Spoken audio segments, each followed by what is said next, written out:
नमस्कार, आप देख रहे हैं हिंदी खबर। मैं हूं आपके साथ अमित शर्मा। हरियाणा के मुख्यमंत्री नायब सिंह सैनी ने कुरुक्षेत्र में आयोजित 41वीं राज्य स्तरीय पशुधन प्रदर्शनी के समापन समारोह में बतौर मुख्य अतिथि शिरकत की।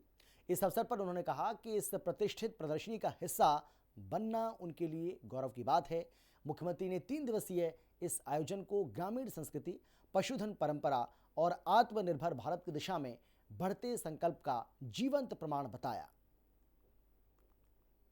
मुख्यमंत्री नायब सिंह सैनी ने कहा कि धर्म क्षेत्र कुरुक्षेत्र की पावन धरा सदैव कर्तव्य और संतुलन का संदेश देती है और ये प्रदर्शनी पशुपालन और ग्रामीण समृद्धि की साक्षी बन रही है। उन्होंने कहा कि पशु केवल आय का साधन नहीं है, बल्कि हमारे परिवार के सदस्य की तरह होते हैं। ये प्रदर्शनी हमारे लिए महत्वपूर्ण है क्योंकि पशुपालक केवल आय का साधन नहीं, बल्कि हमारी ग्रामीण अर्थव्यवस्था की ये एक रीढ़ है।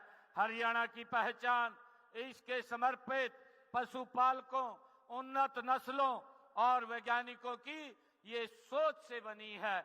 साथियों, दूध या दूध से बनने वाले उत्पाद या जैव ऊर्जा, जैविक खाद और ग्रामीण रोजगार, ये इन सब का आधार ये पशुपालन है। ये प्रदर्शनी केवल पशुओं का प्रदर्शन नहीं, बल्कि पशुपालकों की मेहनत, धैर्य और समर्पण का उत्सव है।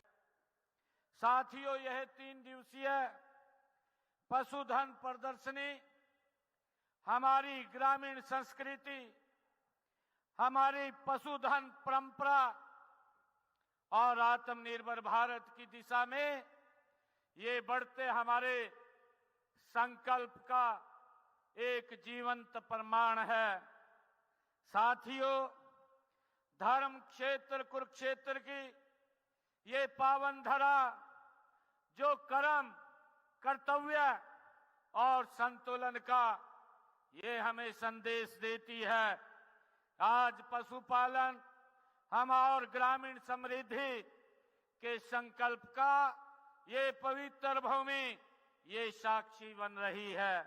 मुख्यमंत्री सैनी ने कहा कि स्वस्थ पशु, समृद्ध किसान और सशक्त गांव ही विकसित हरियाणा और विकसित भारत की पहचान है। उन्होंने किसानों और पशुपालकों की भूमिका को महत्वपूर्ण बताया और कहा कि जब किसान मजबूत होता है तभी गांव और देश भी तेजी से आगे बढ़ते हैं। हर पशुपालक केवल दूध या पशु नहीं पालता, बल्कि आने वाली पीढ़ियों के पोषण में भी योगदान देता है। जब किसान मजबूत होता है तो मेरा गांव मजबूत होता है, और जब मेरा गांव मजबूत होता है तो ये देश ये गति से आगे बढ़ता है।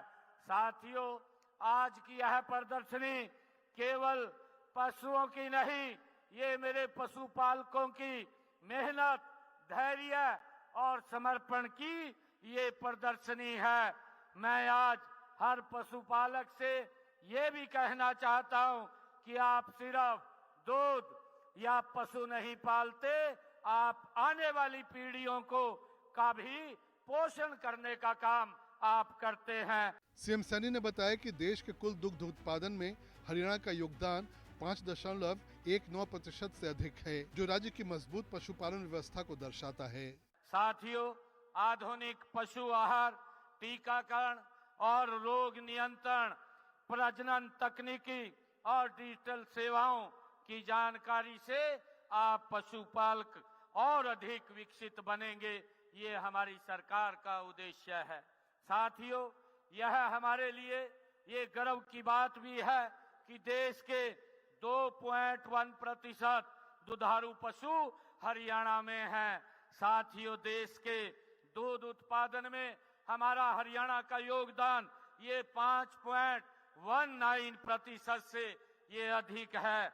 आज हमारा वार्षिक दूध उत्पादन लगभग 126 लाख टन पहुंच गया है। साथियों, मुझे खुशी है कि राज्य की प्रति व्यक्ति ये प्रतिदिन दूध उपलब्धता 1128 ग्राम है। प्राकृतिक खेती को बढ़ावा देने के लिए साल 2022 में प्राकृतिक खेती योजना शुरू की गई और साल 2025-26 के दौरान 1 लाख एकड़ क्षेत्र में प्राकृतिक खेती का लक्ष्य निर्धारित किया गया। मुख्यमंत्री ने साफ किया कि राज्य सरकार पशुपालन को आधुनिक, लाभकारी और टिकाऊ बनाने के लिए प्रतिबद्ध है। पशुपालकों के विकास के लिए कई योजनाएं चलाई जा रही हैं। इनमें पशुधन क्रेडिट कार्ड, मुख्यमंत्री अंत्योदय परिवार उत्थान योजना के तहत 35,000 से अधिक पशुधन इकाइयों की स्थापना और दुग्ध उत्पादन प्रोत्साहन योजना के अंतर्गत सहकारी दूध उत्पादकों को 70 करोड़ रुपए की प्रोत्साहन राशि शामिल है। साथ ही 20 या उससे अधिक पशुओं की हाईटेक डेयरी स्थापित करने के लिए 5 साल तक बिना ब्याज ऋण की सुविधा दी जा रही है। उन्होंने ये भी बताया कि पंडित दीनदयाल उपाध्याय सामूहिक पशुधन बीमा योजना के तहत अब तक 15,33,000 पशुओं का बीमा किया जा चुका है, जो पशुपालकों को आर्थिक सुरक्षा प्रदान करने की दिशा में एक महत्वपूर्ण कदम है। ब्यूरो रिपोर्ट, हिंदी खबर। और फिलहाल इतना ही, छोटे से ब्रेक के बाद फौरन लौट रहे हैं। आप देखते रहिए हिंदी खबर, क्योंकि हिंदी खबर पर खबरों का सिलसिला लगातार जारी है। जल्द लौट रहे हैं।